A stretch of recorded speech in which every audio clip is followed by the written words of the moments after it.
biar ini kan. Gimana ya, mau jujur, tapi karena tahu situasi agama di Indonesia itu sensitif, jadi orang tuh nggak berani jujur. Iya.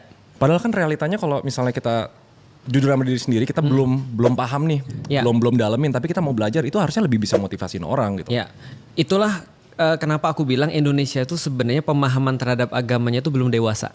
Belum dewasa. Jadi contoh ya, orang Indonesia mereka senang ketika ada orang yang misalnya berbuat salah karena mereka tuh jadi kayak lebih benar gitu maksudnya. Itu karena IQ-nya rendah, karena pendidikannya rendah, atau emang karena ajaran agamanya salah? Menurutku karena orangnya. Karena ajaran agamanya justru nggak begitu. Contoh misalnya, kita mulai dengan sesuatu yang sangat fantastis ya di dalam Islam ya. Di dalam Islam kita tuh nggak boleh untuk menghina orang yang berbuat maksiat. Nggak boleh menghina? Kita nggak boleh menghina, kita nggak boleh benci dengan orang yang membuat maksiat. Kita boleh benci dengan maksiatnya, boleh. Tapi kita nggak boleh benci sama orangnya dan nggak boleh menghina orangnya. Contoh ya, semua orang tahu kan bahwa saya berzina itu kan buruk ya, sesuatu yang nggak bagus. Iya benar. Tapi kalau kita ketemu dengan pezina, kita nggak boleh dasar lu pelat gitu aja, pakai bahasa-bahasa kasar dan segala macam. Karena kata para ulama, kalau ada orang yang melakukan seperti itu, dia menghina orang yang berbuat maksiat, maka ulama sepakat nanti sebelum dia mati, dia akan diuji oleh Allah dengan dosa yang sama. Dan lihat bagaimana dia bereaksi. Berarti sebenarnya solusinya ya, untuk mendekatkan orang ke Islam, kita harus membuat mereka baik, kita harus membuat mereka pintar dulu. Betul. Pintar perlu nggak? Sangat perlu banget. Ingat nggak Tan aku bilang, tugasnya Nabi dan Rasul itu adalah pertama kali meningkatkan taraf berpikir umat, meningkatkan taraf berpikir orang. Berarti pintar dulu. Pintar dulu, karena agama nggak cocok untuk orang goblok. Paham gak sih maksudnya? Keren nih. Agama gak cocok untuk orang yang gak pintar. Gue nonton video yang respon ke Cinta Laura. Nanti kita membahas ya. Oke. Nah berarti pintar dulu. Betul, karena jadi gini ya.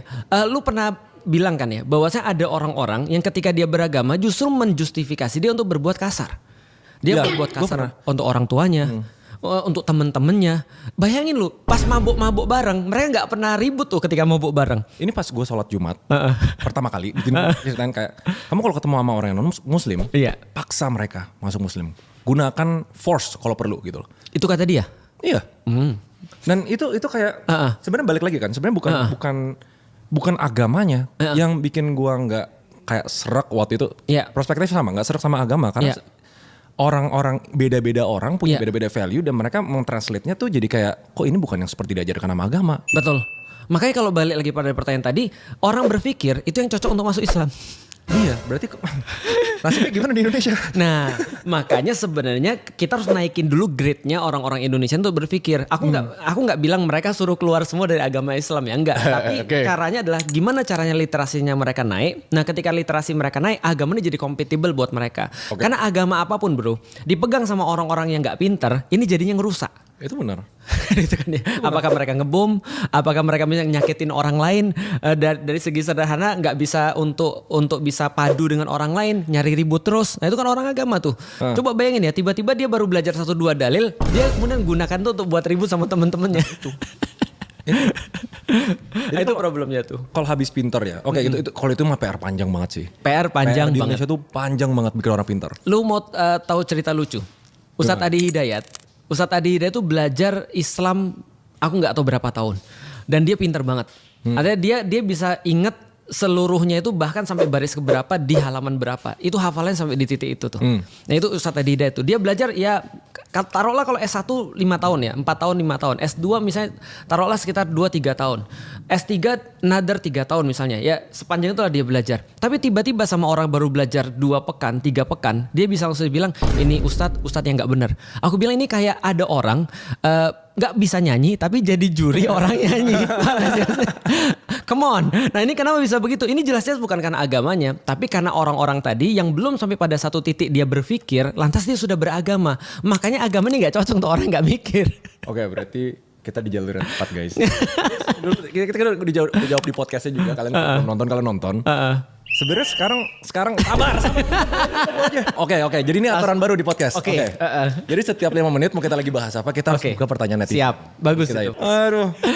Emang sekarang fokusnya tuh udah bukan masalah bisnis, politik atau apa, tapi bikin orang pintar intinya kayak. Benar. Maka bisnis itu menjadi bisnis yang baik ketika bikin orang pintar, ngajarin orang, literasi orang, begitupun juga dengan agama. Ketika orang pintar, yakinlah agama itu jauh lebih kompatibel buat orang-orang yang pintar. Potong dikit. Boleh, nggak apa-apa. Soalnya ini lumayan hot nih, soalnya kita bakal bahas lagi di sini. Oke. Soalnya banyak banget public figure, entrepreneur, pejabat dan lain-lain. Boleh sebut nama nggak ya? Sebut aja nggak apa-apa ya. Kayak Deddy Corbuzier.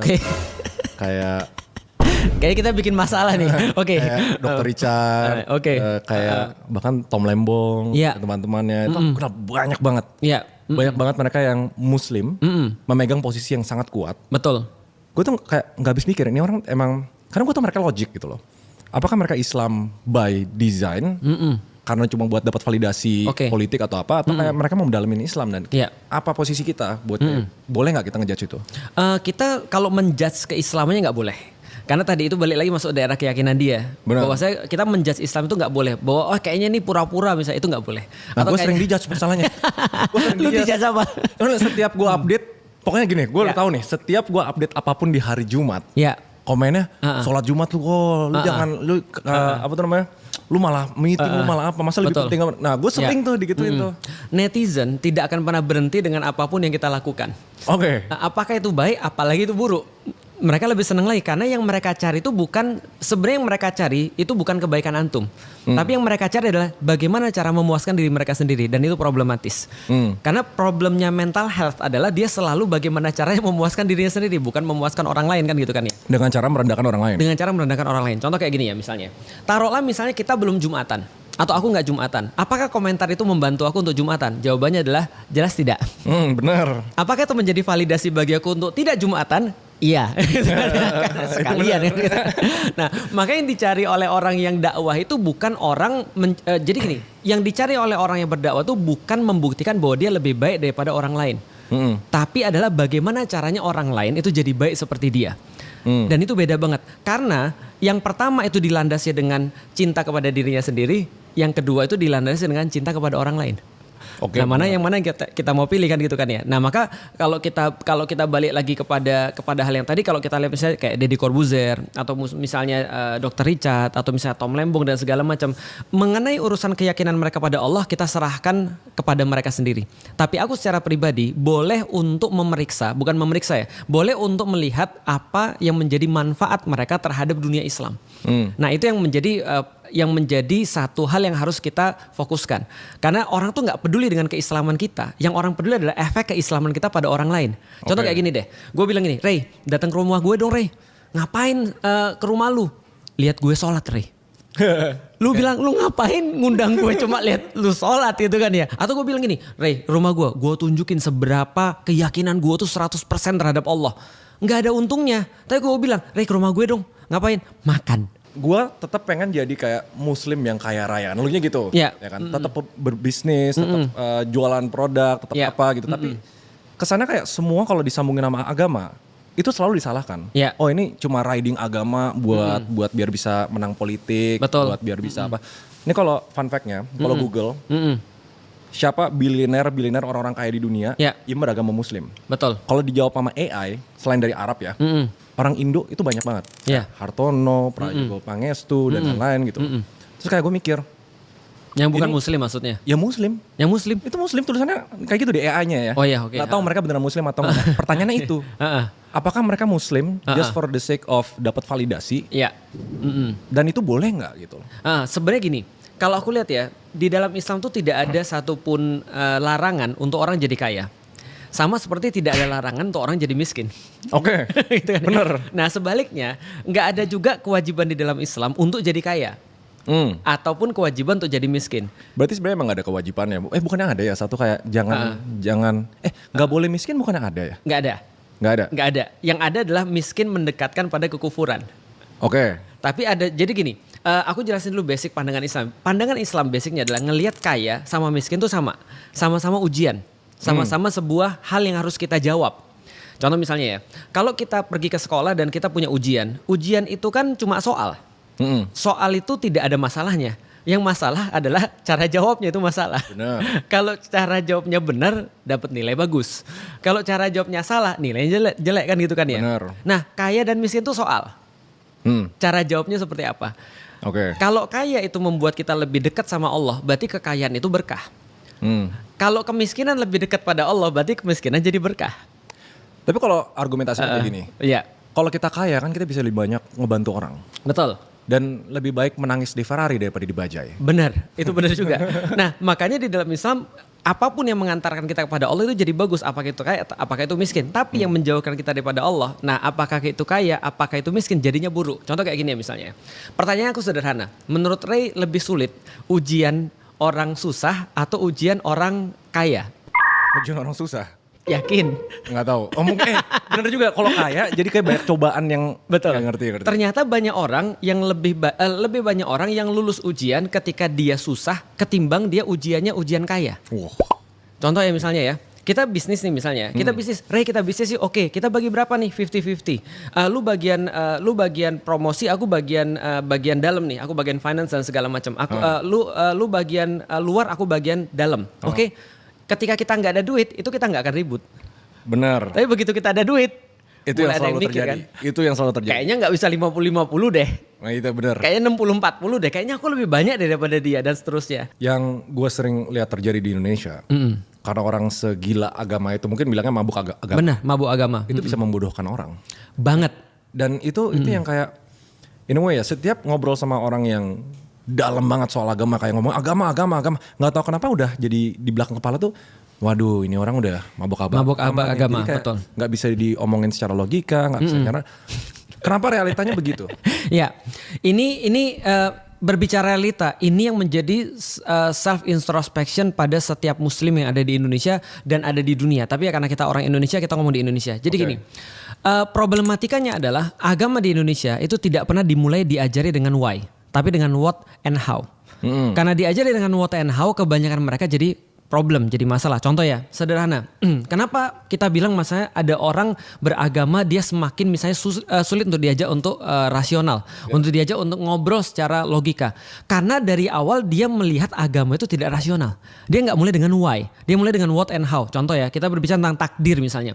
Berapa banyak lu ketemu orang muslim, lalu kemudian bilang, kalau sudah takdir pasti jadi punya kita. Kalau belum takdir, itu nggak jadi punya kita. Itu kalau dimaknai bagus, Ray, itu keren banget. Kenapa? Karena membuat orang kalau dia dapat sesuatu, ini bukan saya, ini Allah. Nah balik lagi, yang orang yang bisa bertanya why, Betul. itu orang yang punya taraf berpikir. Benar. Makanya Islam disuruh dari awal mikir. Oke. Guru-guru menaikkan taraf berpikir.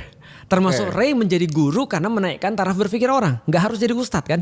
Menaikkan taraf berpikir itu sudah menjadi salah satu tugas yang paling berat di dalam Islam. Karena itu berat berat banget. Kalau nggak berat nggak akan jadi tugasnya para nabi kan gitu kan ya.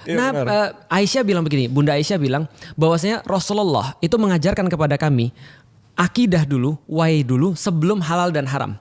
Karena kalau halal dan haram dikasih tahu kepada kami sebelum akidah, maka kami akan tolak semua itu. Karena kami nggak punya reason untuk kemudian kenapa kita harus berbuat seperti ini. Mungkin karena aku punya point of view dari orang-orang yang bukan muslim, yang dulunya benci sama Islam, nggak suka sama Islam. Lu sempat benci? Bukan benci lagi, aku benci banget orang Islam tuh munafik. Serius? Iya. Orang Islam ya, mereka ngomong aja agama Islam itu adalah agama yang nyuruh baca. Mereka nggak pernah baca. Orang Islam itu adalah orang yang jujur. Lah mereka banyak bohongnya. Orang Islam tuh harus tepat waktu karena sholat 5 waktu sehari dan harus tepat waktu. Mereka kalau diajak janjian telat mulu gitu kan ya. Ini kondisi-kondisi yang dan aku benci bukan karena itu juga sih. Aku benci karena perlakuan mereka terhadap orang Chinese. Nah oke, itu gue setuju. Dulu gue punya pengalaman kayak gitu juga. Lu diapain? Dipalakin lu? Enggak dipalakin juga sih. Pokoknya kayak sangat didiskriminasi. Ya benar. Jadi ketika ngelihat mata kita misalnya, mereka lalu kemudian diskriminasi. Lalu kemudian ketika ngelihat kita jadi kayak ATM. Paham gak sih lu? Ngerti. Jadi kita kayak dianggap kita punya duit. Lalu kemudian kita harus kayak diambil duitnya. Lu kebayang ya? Lu bayangin aku pas masuk Islam. 4 tahun setelah aku masuk Islam, aku baru ngurus surat masuk Islamku. Untuk surat pernikahan. Lu kebayang gak sih ketika aku masuk ke dalam kantor untuk ngurus surat untuk masuk Islam itu, mereka bilang apa? Bayar 150.000.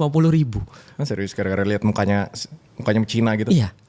Mungkin aku nggak tahu, tapi mereka kok jadiin agama sebagai bisnis. Bukannya harusnya mereka nolongin aku? Ketika aku belajar agama, bukannya harusnya mu'alaf itu dapat justru bantuan kan gitu kan ya? Bukannya harusnya mereka senang ada orang lain dari luar agama Islam terus masuk Islam. Terus mereka judging. Jangan-jangan lu masuk Islam karena lu pengen nikah ya? Aku bilang emang ini harusnya yang diucapkan oleh orang Muslim. Paham gak sih maksudnya kenapa dulu aku benci sama orang-orang Muslim gitu kan ya? Nah aku kirain Islam adalah agama kayak gitu. Setelah aku mempelajari, nah itu keberuntunganku sebagai orang yang di luar Islam punya point of view dari luar Islam. Akhirnya ketika aku masuk Islam, aku jadi ngerti bagian mana yang harus diperbaiki. Balik lagi ya kalau kayak tadi ya. Pertanyaannya, Indonesia sebenarnya banyak gak sih orang-orang yang mereka cuma Islam tapi gak praktis Islam?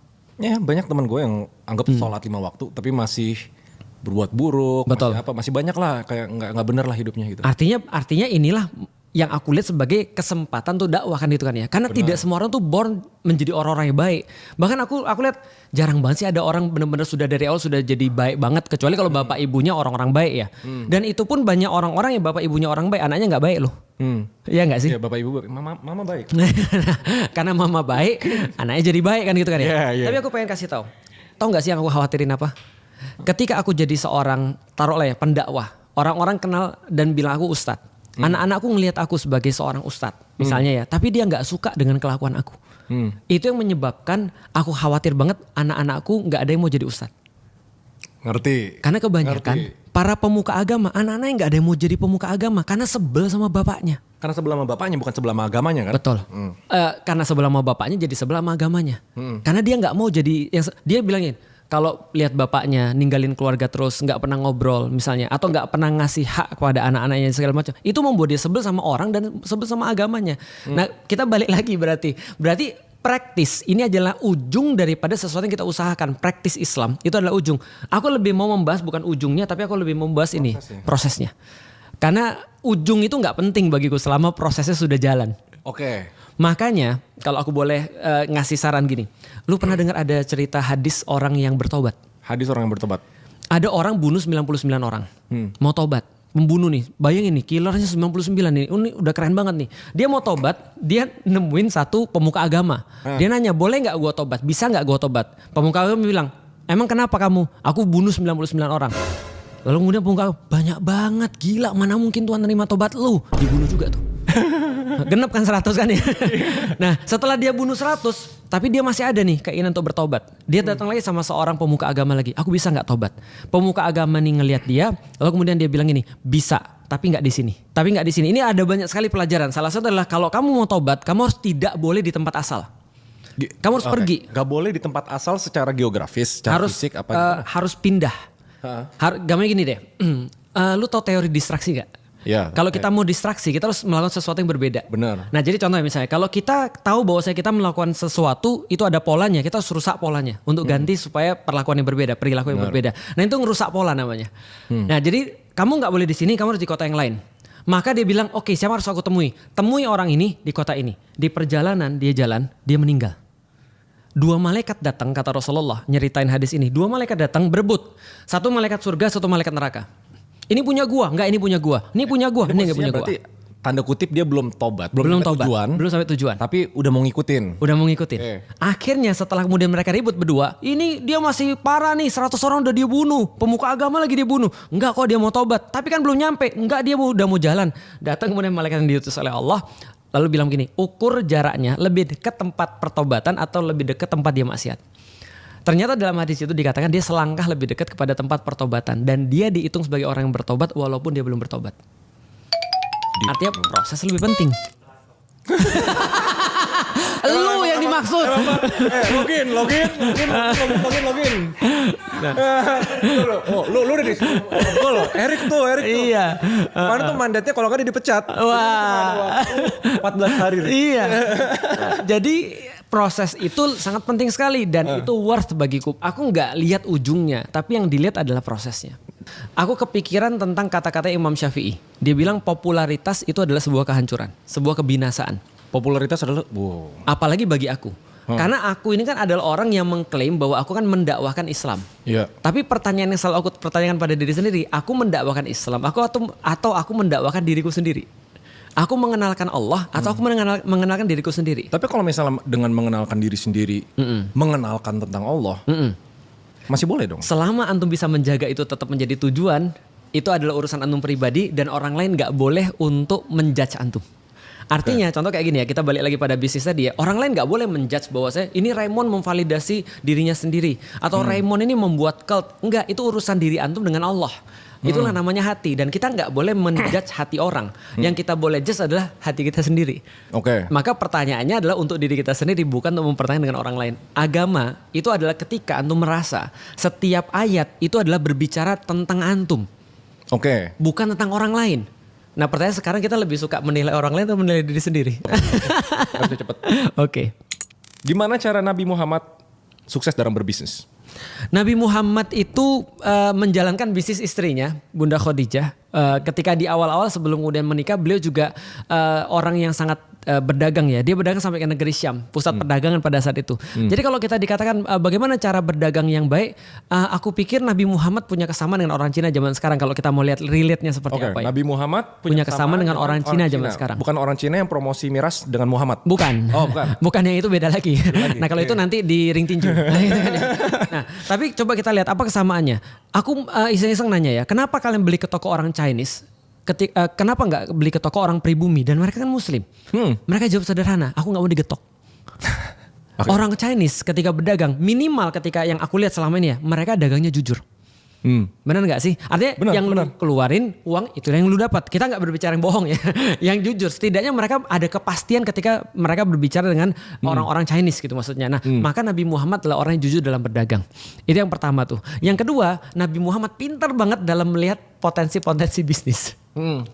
Nah, maka ketika di zamannya Rasulullah, Rasul tahu bagaimana perilaku orang. Memahami manusia itu berarti adalah memahami bagaimana cara menjual kepada manusia. Rasul sangat memahami manusia. Ada banyak hal ketika Rasul datang pada ada orang datang pada Rasul, langsung diajak ngomong bahasa daerahnya. Langsung ditanya, "Kamu dari mana?" "Oh, kayak gini ya." Rasul sangat memahami perilaku manusia. Dulu kita ide judul podcast ini waktu itu bilang apa? Bisnis ala Rasulullah. Nggak bisa. Nah, itu kita bahas perilaku manusia. Iya. Karena bisnis hanyalah ujung daripada motif manusia kan. Saya ingin mendengar pendapat Ustadz Felix tentang mengapa Allah lebih banyak menyuruh kita manusia untuk berpikir menggunakan akalnya daripada menuruti perasaan. Oke, ini menarik banget. Logik, gue orang logik nih. Benar. Aku lihat banyak sekali video antum dan antum logik sekali. Jadi kayaknya kita itu tidak menyisakan ruang untuk perasaan kayaknya gitu. Ya, karena gue baca juga kan dulu pas Ustadz Felix sempat ateis, itu kan logik banget. Betul. Nah, kenapa tetap diarahkan untuk kita berpikir dengan logika gitu, bukan dengan perasaan? Menariknya di dalam Islam, kupikir ya, aku baca banyak sekali kitab suci yang lain. Tapi di dalam Islam, di Al-Quran itu ada ratusan ayat yang nyuruh manusia untuk berpikir. Ratusan ayat, literally ratusan ayat. Dan berpikir dikaitkan dengan keimanan, sebaliknya tidak berpikir dikaitkan dengan kekufuran. Artinya kekufuran itu apa? Kekufuran itu artinya sebuah pembangkangan terhadap Allah. Oke. Kekufuran beda dengan kafir, beda. Oh, beda. Kafir itu orangnya, kufur itu adalah sifatnya. Oh. Jadi gitu. Nah, jadi ini kayak apa? Adjektif sama apa ya? Satu lagi noun ya berarti ya. Berarti bisa dibilang ini orang-orang ini ada yang kafir gitu. Technically. Ada orang kafir, tapi lebih banyak orang yang kufur. Karena menjadi seorang muslim tidak menghalangi kita untuk jadi kufur kepada Allah. Itu benar banget. Kadang-kadang malah kalau kita lihat secara sifatnya ada orang-orang yang belum muslim tapi kita lihat sifat-sifat Islam ada di situ. Tapi ada orang-orang yang sudah muslim tapi sifat-sifat kekufuran ada di situ. Nah, kita buka lagi satu. Oke. Bahas tentang orang masih butuh agama nggak kalau dia sudah bergelimang harta karena kebanyakan gampang goyang kalau udah dari top. Udah dibahas. Benar. Gimana kalau agama itu cuma ada satu? Apakah masih ada perang? Kalau ada perang kira-kira masih berkodok agama lagi atau yang lain? Ini lebih gimana ya pertanyaannya? Ya, kalau menurutku ya tidak akan pernah berhenti selama matahari masih bersinar. Itu nggak akan pernah berhenti konflik kepentingan. Setuju. Menurut lu agamanya sih. Betul. Menurut lu sekarang lebih parah. Jadi gini. Pertanyaan aku ganti. Lebih penting toleransi antar agama atau intra-agama? Intra-agama tuh kayak gimana maksudnya? Di dalam agama sendiri. Intra-agama? Oke. Aku supaya antum lebih yakin ya. Lebih banyak problematika seagama atau lain agama? Lain agama? Nggak tahu ya, gue nggak bayang sih. Seagama. Justru problemnya antara yang seagama gitu. Betul. Lu bayangin ya. Aku jadi orang radikal nomor 2. Yang nobatin aku radikal nomor 2 siapa? Iya, gue nonton di podcast dari Kobuser gitu. Yang persekusi aku siapa? Sama-sama muslim. Yang jelek-jelekin orang siapa? Sama-sama muslim. Nah artinya toleransi intraagama menurutku lebih penting daripada toleransi antar agama. Contoh misalnya, kalau misalnya ada orang gak sholat dan dia bukan muslim, Erik gak sholat. Masa kita kemudian ngomongin, Rick lu parah lu, gak bersyukur lu. Gak mungkin kan. Orang dia bukan muslim gitu kan ya. Kita harus punya harapan apa terhadap Erik gitu maksudnya kan gitu kan ya. Tapi kalau misalnya ada orang muslim gak sholat. Nah orang-orang muslim mulai punya banyak pendekatan. Ada yang bilang jangan langsung kita judge. Ada yang bilang kita harus judge, nanti besok dia mati gimana. Ada yang judge-nya dengan keras dan segala. Itu buat konflik tuh. Kebayang kan ya. Nah artinya pemahaman terhadap pemahaman. Aku tahu arahnya kemana ini. Dan aku tetap tim mama. Gitu. Nah, tim mama tapi ngomporin terus. Iya jadi kita bisa lihat bahwasanya bagaimana pendekatan-pendekatan ini kalau dia tidak didasarkan pada sesuatu yang benar maka dia akan terus-menerus membuat konflik. Jadi konflik tidak akan berhenti walaupun satu agama yang berkuasa. Karena bukan agama yang membuat sumber konflik itu, tapi manusianya yang membuat sumber konflik. Manusianya balik lagi ke kepintaran kebaikan. Betul. Makanya bagaimana agama itu diterapkan sehingga meminimalisir konflik. Oke, kebayang. Contoh ya misalnya ya. Kalau kita lihat sekarang apa sih yang membuat manusia sering berkonflik? Envy, jealous. Oke. Itu jawaban bagus banget. Insecure, jealous, serakah, ya 7 dosa besar itu lah. Ya. Itu membuat orang. Nah, Islam mensupres semuanya itu. Gimana caranya agar kita bisa senang ketika ngeliat orang lain baik? Tetangga beli mobil baru kita merasa senang juga. Itu diajarin Islam tuh. Bagaimana caranya ketika misalnya contoh, ketika kita lebih bodoh daripada orang lain, kita merasa senang. Ketika kita lebih pintar pada orang lain, kita mau nolong orang. Tuh, gue pas denger itu ya, lihat netizen Indonesia, aduh bisa gak ya? Sekarang beda, dia lebih bodoh daripada orang lain, dia ngamuk. Iya benar. Dia lebih pintar, dia menjajah. Gitu kan? Benar. Lo happy gak pas gue beli mobil baru gue? Oke, berarti dalam hati. Lie detector, kita lihat lie detector. Ya tapi nggak apa-apa sih, harusnya dia happy. Tapi itu memang sulit banget. Contoh ya, ini sederhana ya. Bukan berarti aku sebagai orang yang ketika orang lihat aku berbicara agama, aku bebas daripada semua itu. Aku punya setan juga. Contoh misalnya, suatu waktu ketika aku ngeliat ada orang, dia bicara agama tiba-tiba, terus aku lihat sesederhana hal, dia nggak follow aku. Kok bisa dia nggak follow aku ya? Sesederhana ini masalah hati kan. Tapi aku berpikir gini, lo kenapa kamu harus tersinggung dia gak follow kamu? Ini kan pertanyaannya, emang kamu siapa? Kalau kamu merasa bahwa kamu sepenting itu sehingga orang semua harus follow kamu untuk belajar, untuk bicara agama, berarti masalahnya kamu ngenalin Allah atau kamu ngenalin dirimu sendiri. Balik lagi kan, maka aku bilang ya harusnya aku seneng sih ya. Kenapa aku punya perasaan ini gak benar, ini gak bagus, aku harus hilangkan perasaan kayak gini. Itu contohnya misalnya dalam contoh kecil. Contoh banyak yang lain, ke istri, orang tua, segala macam. Ini problematika kayak gini. Ini nggak bisa diselesaikan logika bisnis. Iya benar. Tapi dengan menata hati, karena urusannya semua di sini kan ya. Apa yang membedakan antara orang lahir miskin, tapi dia kemudian bersyukur, dengan orang lahir kaya dengan privilege, lalu kemudian dia jadi jatuh dengan itu. Ya cuma penyikapan aja. Nah Islam itu mengatur penyikapan itu. Jadi ini gue sambil jujur ya. Gue muslim yang percaya muslim, pengen belajar muslim, pengen ngedalamin. Tapi realitanya itu pun baru belakangan ini ya, gara-gara ada satu live event yang lumayan signifikan ya, pengen kayak lumayan trauma lah gitu. Ya, jadi nggak boleh Islam tuh kita menaati sesuatu tanpa sebab itu nggak boleh. Harus ada sebabnya apa. Contoh nih, aku coba untuk sebabnya ngambilin. Takut dimarahin mama sih. Nah, mama keluar ya. Mama lagi keluar. Oke, aku coba kasih gini. Lu pernah naik pesawat? Contoh ya, aku baca ada airport yang paling rame di dunia tuh salah satunya di Atalanta. Hartsfield Airport kalau nggak salah. Itu sekitar berapa ya? Sehari itu sekitar 2.600-an something take off dan landing di sana. Artinya kita bisa bayangin bahwa satu jam itu mungkin bisa sekitar 1 menit mungkin sekitar 3 pesawat yang landing di saat yang sama atau departure di saat yang sama. Coba bayangin kita adalah seorang pilot dan kita tahu kan pas kita naik pesawat, pas kita lagi mau landing atau departure itu kan awan banyak banget tuh. Alias kita nggak bisa ngelihat satu sama lain tuh. Kita nggak bisa lihat sebelah kanan kita ada apa, kiri kita ada apa. Kita benar-benar bergantung satu-satunya kepada ATC. Benar. Maka ada radio dari ATC. Terus dia bilang, pesawat dengan nomor ini segini, kamu tolong belok ke sebelah kanan 17 derajat. Maintain 1000 meter misalnya di atas landasan dan tetap segini selama 2 menit. Maka dia langsung oke, saya lakukan. Ikutin. Apa yang terjadi kalau dia bilang gini? Kayaknya gue gak yakin deh.